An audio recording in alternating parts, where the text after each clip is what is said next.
L'Union européenne finance un nouveau projet qui devra s'investir pour la consolidation de l'engagement politique autour de la couverture sanitaire universelle.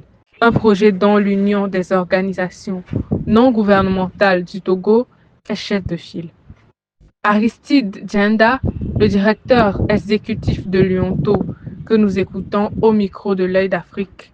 Nous voulons d'abord plaider pour qu'il y ait d'abord un cadre de concertation et de l'ensemble donc des parties prenantes de la CSU et du financement domestique.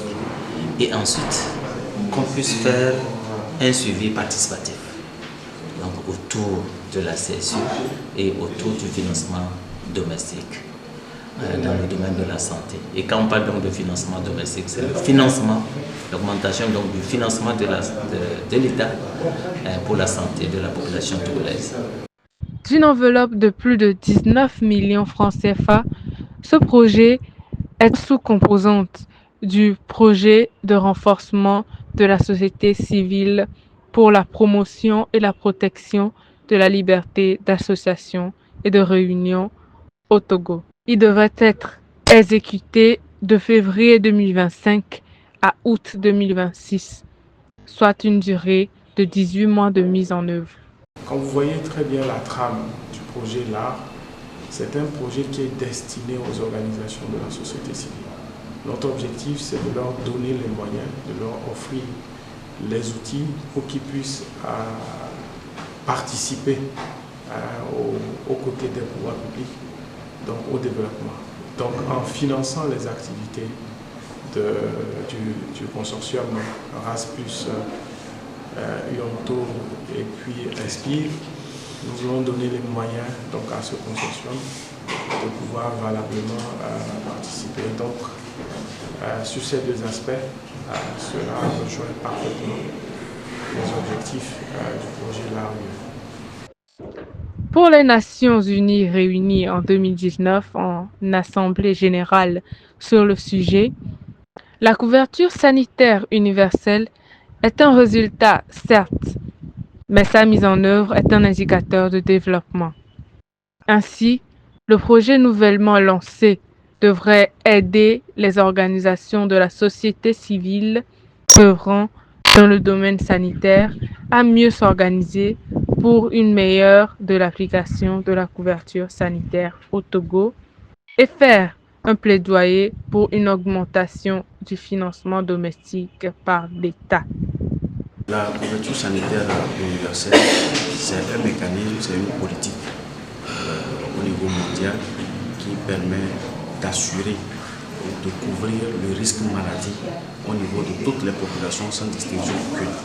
De sorte que lorsqu'un citoyen lambda d'un pays qui adopte cette politique tombe malade, que ce citoyen puisse avoir accès à un minimum de soins de santé de qualité à un coût réduit. Et la couverture sanitaire universelle est basée sur une mutualisation des risques, sur la solidarité et sur le principe de responsabilité individuelle et collective. Donc ça fait qu'on se met ensemble pour se protéger des maladies afin que nous restions en bonne santé et que nous constituions une ressource humaine apte à travailler pour le développement du pays. Ce qu'il faut relever d'emblée, c'est que la couverture sanitaire universelle s'est traduite au Togo par l'assurance maladie universelle. L'assurance maladie universelle, en termes simples, c'est une garantie financière pour tous les citoyens afin d'avoir accès à des soins de santé à un prix accessible pour tous. Les parties prenantes à ce projet devront donc œuvrer pour qu'à terme, les objectifs assignés soient atteints et concourent à la réalisation de l'objectif de développement durable 3. Cela me permet de rappeler ici le thème de la 12e édition de la Journée internationale de la couverture sanitaire qui était simple le thème de l'année passée, l'édition 2024. C'était la santé, c'est offert par le gouvernement. Donc ici, il faut dire que c'est le gouvernement qui a mis en place cette assurance maladie universelle afin de soulager tous ces citoyens et de répondre à son devoir régalien qui est de donner ou d'offrir une meilleure santé pour tous sans distinction aucune. Maintenant, ce projet vient donc en appui à cette politique ou à ce mécanisme de l'assurance maladie universelle qui est implémenté depuis janvier 2024. Aujourd'hui, nous constatons que la mise en œuvre de cette assurance maladie rencontre un certain nombre d'obstacles et c'est pour pallier à ces obstacles que le présent projet donc, est initié. Au rang des obstacles, nous voyons donc les fraudes constatées au niveau des prestataires de soins. Et nous voyons donc également un faible engagement ou une faible adhésion de la population à cette politique qui normalement devait être salvatrice pour tous, mais peut-être que le défaut de communication ou le faible engagement politique, le manque de cadre de concertation de toutes les parties prenantes pour susciter l'adhésion populaire fait défaut. Donc c'est pour ça que le projet vient créer donc un cadre de concertation et de suivi participatif.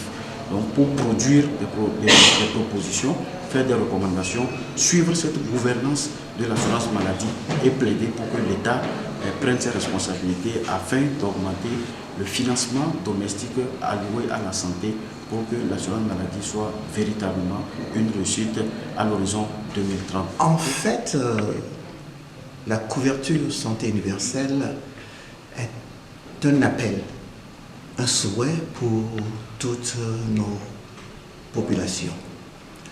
Vous savez que d'habitude, l'Africain en général et le Togolais en particulier a pour tendance de voler Paul pour payer Pierre.